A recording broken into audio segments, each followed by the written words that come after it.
बिस्मिल्लाहिर्रहमानिर्रहीम। अस्सलाम वालेकुम नाज़रीन, कैपिटल वन में आपको खुशामद कहते हैं। मैं हूं आपका मेज़बान नवीद सती और अब बात करेंगे आज़ाद जम्मू कश्मीर का। इलेक्शन तो आपने देख लिया, 25 जुलाई से लेकर अभी तक मामलात क्लियर नहीं हो सके।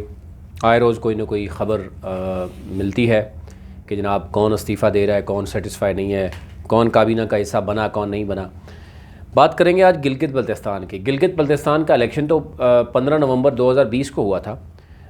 वहाँ पे कौंसल पे इलेक्शन नहीं हुआ था और कौंसल का इंतखाब ना होना अब क्योंकि उस पर बहुत ज़्यादा कुछ गुज़िश्ता 15-20 दिनों से बहुत ज़्यादा यानी आपने देखा होगा उस पर बात हो रही है और बात यहाँ तक पहुँच चुकी है कि अब वहाँ के गिलगित बल्तिस्तान के सीनियर वज़रा जो हैं वो भी मैदान में कूद पड़े हैं और उन्होंने पार्टी के सीनियर रहनुमाओं यानी वफाकी वज़ीर जो अली मीन गंडापुर हैं, उमूर कश्मीर और गिलगित बल्तिस्तान को देख रहे हैं, उन पर भी उन्होंने तहफ़्फ़ुज़ात का इज़हार किया।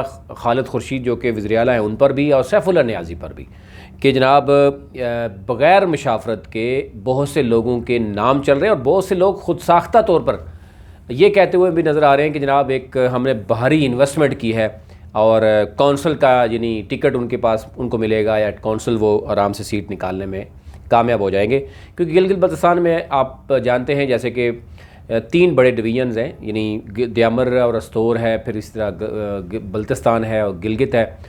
और क्योंकि द्यामर के 4-5 बड़े लोगों के नाम आ रहे हैं, उनमें से कुछ लोग अपने ही लोगों से जो है वो सोशल मीडिया पर भी लिख भी रहे हैं कि जनाब उनकी बाकायदा तौर पर जो है वो कुछ लोगों के नाम आने से ही उनको उनकी पुरानी वीडियोज़ उठाकर उनको भी जो है वो कहा जा रहा है कि हम उनको बेनकाब कर रहे हैं जनाब कि वो करते क्या हैं ये वो। तो अभी हमने ये देखा, एक तो गुज़िश्ता आपने देखा आगे जो गुज़िश्ता जुमेरात उसमें जो सीनियर वज़ीर हैं कर्नल रिटायर्ड उबैदुल्ला, फिर जो स्पीकर हैं गिलगित बल्तिस्तान के सैयद जो शिराजी साहब, क्या नाम है जी, सैयद अमजद जैदी साहब, फिर डिप्टी स्पीकर हैं जनाब नज़ीर अहमद साहब, ये लोग मुलाकात भी हुई, ख़बर भी आपके सामने आई और ये भी कहा जा रहा है बहुत से लोग इनके साथ मज़ीद भी हैं। इसी तरीके से एक राजा शहबाज के हवाले से उनकी गुफ्तगू हुई जो कि जिनका ताल्लुक़ गुजाल से है, शायद हुंज़ा से, उनकी एक वीडियो जो है ना वो सामने लाई गई और ये कहा गया है जनाब कि राजा शहबाज जो है ना वो कौंसल में आ रहे हैं तो इस तरह के लोगों की वहाँ पे ज़रूरत नहीं है। फिर शाह नासिर का जिक्र भी पहले हो रहा था, पहले साबिर हुसैन का भी हो रहा था, लेकिन अब वो दब के रह गए हैं। पार्टी के जो अपने लोग हैं वो तो कहीं नज़र नहीं आ रहे, लेकिन जो फिर वज़ीर विलायत उनका भी नाम आ रहा है। तो साथ साथ वो लोग हैं, वो लोग जिनके हवाले से यानी कंट्रोवर्शियल अभी से ही उनको कर दिया गया है। राजा जाफ़र अली ख़ान जो इस वक्त जो गिलगित बल्तिस्तान के जो मौजूद हैं जनाब गवर्नर, उनके भाई हैं और उनके हवाले से बहुत से लोगों की तहफ़्फ़ुज़ात आ रहे हैं, वो मैं आपसे शेयर कर लेता हूँ। लेकिन वो कहा जा रहा है कि राजा जाफ़र ख़ान जो कि गवर्नर के भाई हैं, उनको अगर टिकट दिया गया तो पार्टी में बहुत बड़ी बगावत हो जाएगी।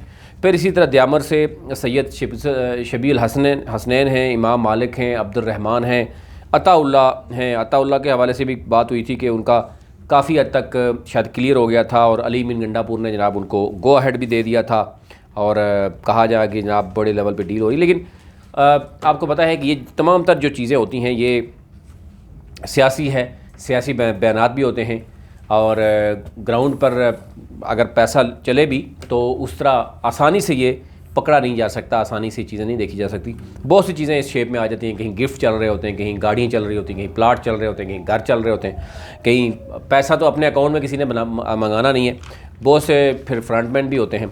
लेकिन इस वक्त राजा जलाल हुसैन मकबून के भाई जो हैं उनके हवाले से भी बड़ी सख्त इस वक्त कैंपेन चल रही है। वज़ीर हुसैन रज़ा मुख्तार हुसैन, फिर इसी तरीके से जो सीनियर वज़रा हैं वहाँ के, उन्होंने भी तहफ़्फ़ुज़ात का इज़हार किया। फिर फाइनली ये कहा गया कि गिलगित बल्तिस्तान की जो इलेक्शन है कौंसल के वो मुलतवी हो सकते हैं, मुलतवी के साथ साथ वो कैंसिल भी हो सकते हैं, ये भी कहा जा रहा है। और ये कहा जा रहा है कि आने वाले 2-4 दिन बड़ी अहम हैं, क्योंकि इससे पहले एक शेड्यूल जो है वो जारी हुआ था लेकिन वो शेड्यूल पब्लिक नहीं हुआ। 7 सितंबर को इलेक्शन होना था, इलेक्शन कमीशन की तरफ से शेड्यूल तो जारी कर दिया गया था। फिर इलेक्शन कमीशन की तरफ से ये भी कहा गया कि जब ज़ाहिर वज़ीर आला, क्योंकि हम देख रहे हैं कि इस्लामाबाद में ही होते हैं, गवर्नर भी, तो ज़ाहिर वज़ीर आला ने जाना था तो उस पर बात होनी थी, तो अभी तक वज़ीर आला नहीं जा सके थे आए रोज़ उनकी मसरूफ़ियत इस्लामाबाद में बढ़ती हुई नज़र आ रही थी। तो जब वो वहाँ जाएंगे तो फिर इस मामले को देखा जाएगा। लेकिन कहा यह जा रहा है कि इस वक्त अली बिन गंडापुर, वज़ीर आला और सैफुल्लाह नियाज़ी, ये तीनों तोपों को रुख इनकी तरफ है कि जो है वो अली बिन गंडापुर कह रहे हैं जनाब कि खालिद खुर्शीद जो है ना उसने अपने मेंबर्स को एतमाद में नहीं लिया, वो उन पर नाराज़गी का इज़हार कर रहे हैं। और वो खालिद खुर्शीद जो है वो ये कह रहे हैं कि जनाब मुझे भी नहीं बताया गया और मुझे भी इल्म नहीं है कि कौंसिल का इलेक्शन हो रहा है। तो एनी हो, ये बहुत सी चीज़ें हैं और इस सारी सूरत में ये कहा जा रहा है कि फ़ैसला ये हो रहा है कि या तो ये डिले हो जाएगा, कोई 1-2 माह डिले हो सकता है, तो या फिर ये कैंसिल हो जाएगा। अगर जो सूबे की बात की जा रही है कि उसमें अबूरी सेटअप की बात की जा रही है और वो जो नहीं आपके पावर्स गिलगित बल्तिस्तान के अवाम के पास होंगे, जो 74 सालों से उनकी दरीना, उनका मुतालबा भी था, तो ये अब देखा जा रहा है। लेकिन कहा जा रहा है कि इलेक्शन होने चाहिए, बेशक 2 साल के लिए होने चाहिए। कुछ लोग 2 तरह की राय रखते हैं। एक तो कहा जा रहा है कि क्योंकि कुछ इलेक्शन करवाना चाह रहे हैं, उन्होंने डील की हुई है, उन्होंने पता नहीं टिकट बेचे हुए हैं। कुछ कह रहे हैं जनाब जब डिले हो जाते हैं तो वो कहते हैं कि जनाब ये गिलगित बल्तिस्तान के अवाम का राइट है, वहाँ के पॉलिटिशियन का राइट है कि वो काउंसिल में आना चाहिए, पार्टीज़ में इसमें भरपूर हिस्सा लाना चाहिए। तो ये ओवरऑल शोर शराबा अभी चल रहा है और करप्शन, बदनवानी के इल्ज़ामात एक दूसरे पर लग रहे हैं। और फाइनली अभी कहा जा रहा है कि ये फ़ैसला ये हुआ है, हमारे जो ज़राए बता रहे हैं कि ये इलेक्शन थोड़ा सा डिले हुआ है और ये कैंसिल भी हो सकता है अगर मज़ीद इसमें इस तरह के इल्ज़ामात और कुछ चीज़ें सामने आ गई। और अगर वज़ीर-ए-आज़म इमरान खान तक ये मैसेज चला गया तो फिर या तो इलेक्शन होगा तो या फिर इलेक्शन भी नहीं होगा और शायद उसमें कोई चीज़ें सामने आ जाएँ। अभी तक लिए इतना ही, बहुत सी चीज़ें थी इसमें, तो हमने चाहा कि आपके साथ अभी तक लिए रखेंगे। बहुत शुक्रिया। चैनल को ज़रूर सब्सक्राइब कीजिए ताकि हर नए आने वाली वीडियो आप तक पहुँच सके। बहुत शुक्रिया।